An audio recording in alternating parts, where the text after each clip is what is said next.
What's up, y'all? It's your girl Vashti Denise, and we are back for the final episode of Tia Mowry, My Next Act Season 1. Let's get straight into it.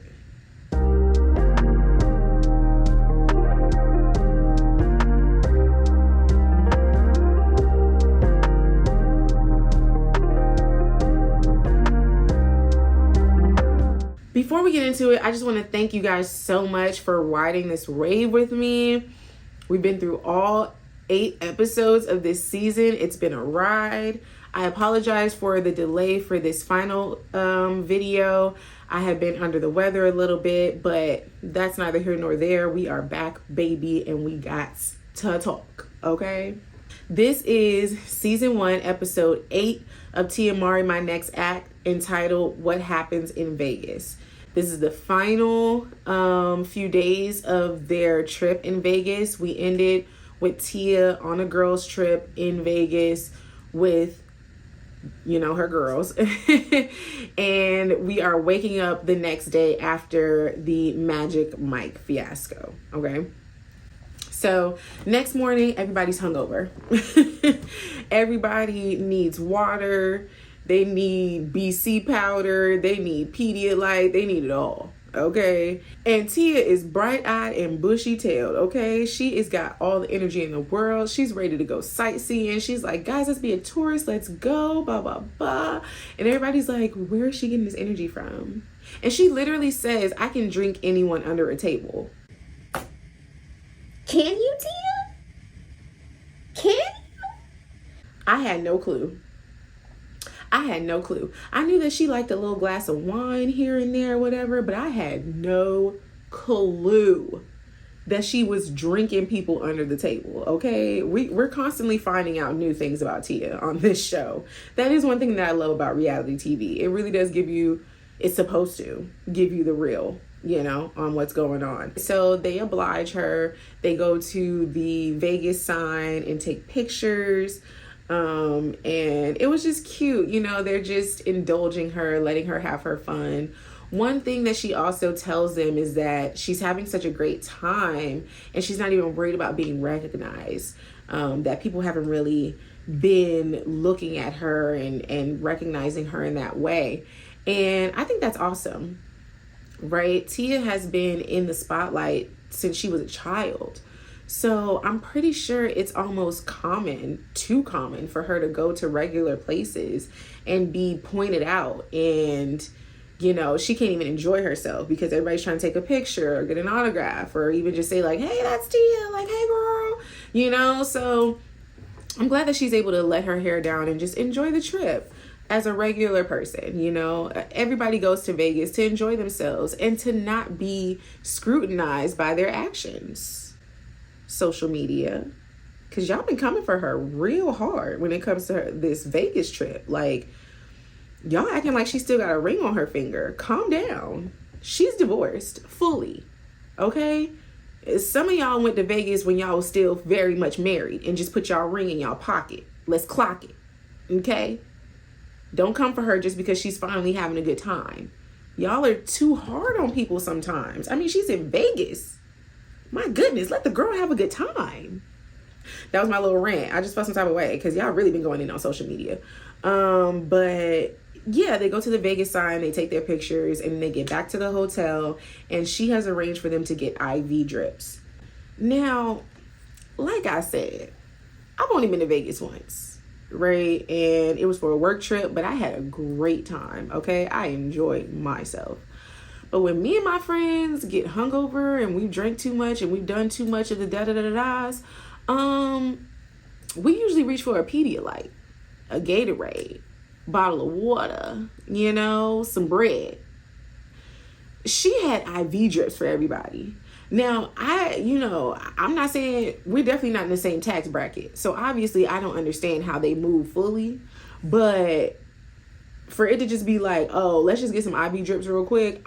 Hey, it was obviously in the budget because, whoa, that cannot be cheap. But yeah, they did it and I get it. You be needing your hydration. You got to bring it back up. because you can't be hungover for the rest of the trip. Like, we gotta snatch it back together so that we can continue the festivities. So they have the IV drips.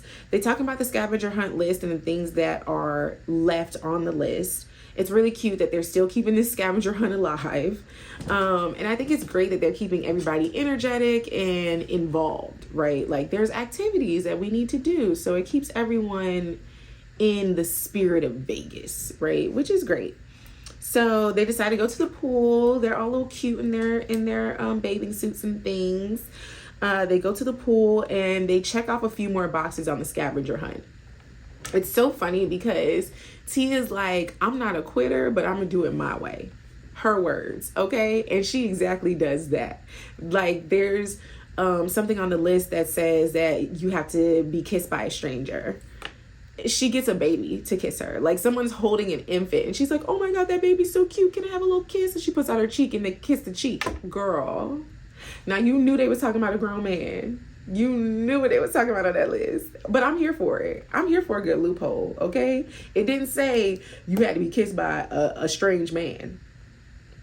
Okay, it just said a stranger. She ain't know that baby. She did not know that baby. And then, like, she had to wink at a stranger. She winked at the worker. The man was just trying to get their drink orders, and she winks at him, and he was so confused. Po thing. I hope they tipped him well after that, because that was definitely a confusing moment. But she was checking him off. That was the point, right? She was checking him off. So you can't be mad. She participated. You can't be mad. They added that Tia had to get a lap dance to the list. And ironically, 2 Chippendale males, dancers, come by and is like, oh yeah, we work for Chippendales. We can do a little something. Now, producers, how y'all found them? Which producer was on the sideline, like, vetting the pool an hour before they came down? Because that was just too, on time for them Chippendale dancers to be like, oh yeah, I got y'all. But one of them gave Tia a little private dance. The other one gave the girls a dance. Sierra took a shot off of one of their abs. I'm not mad. The girls are having a good time. That's the gist of this whole process. The girls are having a good time, and I'm here for it. They should. They deserve. Okay? Of course, in the midst of all the madness, Tia decides that she has to have a serious moment in Tia fashion, right? And she decides to ask the girls if they think that she made a mistake by breaking up with Charles. Not that Charles still on your mind, girl. I'm here for it, though. I'm here for it. Like, Charles really was a good person and he didn't do anything wrong. It was just really wrong timing, which is usually a thing in dating. Like, you do have to make time and effort to date someone. And sometimes you're not at that point in your life where it's feasible to do so, where you're able to do so. So I completely understood when Tia was like, this is not giving right timing. But, that's part of the process. Of course, the girls were like, girl, you doing too much. Let it go. It's not even that deep. But it was interesting to see that Charles is still floating around in her brain, right? Let me know in the comments how you feel about that whole situation. Do you think that she moved too quick with breaking him off? I think so. I think she could have had a conversation and said, like, hey, I'm just going through a lot right now. Like, maybe we can step back. Maybe we can reevaluate what this is, just be friends for a little bit. But she just straight up cut him off. So yeah. But I get it. It be like that sometimes. It definitely does. So later that night, everybody's in chill mode and Tia decides to call Charles. Well, he texted her a little earlier and she saw the text and she was like, I actually don't want to text him back. I really want to hear his voice. I mean, she didn't say that, but that's what I heard. So she calls him and she has a conversation with him and they kind of figure out, how they're going to move forward. I'm glad that she had a little gutsy moment, that she, got herself together and she reached out to him, reached back to him, because obviously he didn't give up. So, and I'm glad he didn't give up either, because, sometimes you just got to be persistent. Sometimes you just got to keep at it, just keep texting her, keep calling her, keep trying, bro. Keep trying. She'll come around. Now that's only if you see a reciprocation at some point. If you're constantly going in on somebody and there's no reciprocation, please stop. That's called harassment. It's not a good thing. The budget on this trip continues to grow, baby. Okay? Tia decides that she wants to get tattoos. And I love that Tia has like a bunch of like little tattoos. Like she doesn't have like a sleeve, but it's just like multiple like little ones around her arms and hands and back and legs. Like it's really cute.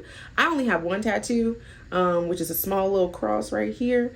And if I got more tattoos, I would do something like that. Like where it's just like small little notes and things here and there. So she decides to get the Cancer constellation on her arm, and I thought that was really cute, like what the stars looks like for the Cancer sign. Hers means authenticity and living her truth, and I think that was just spot on for her. You know, at this moment she's just really trying to figure out who she is and living in the moment, and it was really cute. All the girls got something small and just, you know, something that signaled, you know, something significant in their life. And I thought it was a cute moment. I love a cute little tattoo party. For me, it's usually like temporary tattoos that I would figure, but they were like, nah, we going all out. And Tia said she flew in her favorite tattoo artist. So once again, the budget is expanding. Hey, if there was a budget, okay, I'm not clocking Tia's pockets, okay? The girl is balling as she should be. And that's on period, okay? They head to the casino and they're playing blackjack, I believe, and most of them are lost, which was so cute. Tia's like, I grew up hearing that gambling was a sin, and ditto, girl. Ditto, okay? I grew up in a church household. We don't do no gambling, no cussing, no drinking, no none of that. So I get it. And that's how I was when I first went to Vegas. Like, I stayed in World Resorts as well, Resort World. And that huge casino in the lobby that connects all three hotels, like, it's like a shiny toy store. You're just like, oh my gosh, there's so many buttons and so many tables to go around. But then there's also the anxiety of like, I'm not trying to lose my money. I'm not trying to play games with y'all. I know that I could win big, but I could also lose big, you know? So for me, when I went gambling, I had a $25 budget, walked out with $75, and I was happy. Okay. I was good. All right. I don't know if any of them won. I think they did pretty good. No one really talked about whether they won big or not, or even what they were really betting, but it looked like they were having a good time. She learned a little bit, and that's all that matters. You know, that's all that matters. It doesn't have to get serious when it comes to gambling. If gambling ever gets serious, you need to walk away, to be honest. Like, it's supposed to be a game. It's supposed to be lighthearted. The moment that you're like, oh, I need to get my money back, oh, it's gone. Boo-boo, it's gone. You're just gonna lose more. Please walk away. So they go to dinner, and Tia is thanking all the girls for bringing her out and for being encouraging and, you know, just bringing the fun and letting her be herself. She even talks about how she didn't cry once on the trip as she starts to cry. Tia concluded with, I have my tribe, I have my children, and I have me. And that's real. That's really all you need. You know, we pray and we hope that our tribe grows with a significant other and with their family and things like that. But at the end of the day, you're already equipped with everything that you need. And that was a great way to end the season. Here's my recap. I'm proud of Tia, right? I'm proud of her for putting herself out there still, because the backlash is crazy. Like, y'all are ruthless on social media. I mean, the way that people have called her, you know, a detriment to Corey, saying that she threw her marriage away, that she did. None of us have lived her life. None of us have been in the bedroom with her and Corey for the 20 years that they were together. None of us know the full dynamics of their relationship. So it's not on us to judge her or him in the way that they're moving post-marriage, right? I mean, would Corey have been getting the same backlash if he was out here living his life after? Usually not. That's usually what the man does, right? They go and they live their life and they get their new girl and they get their new, happenings and everything. And we don't say nothing. But let the woman go on and try to move on and have a life. Oh, now she's just doing too much. That's not fair. That's not fair. Let her enjoy her singleness, okay? But I would still like to hear Corey's side. Let's be clear. Okay?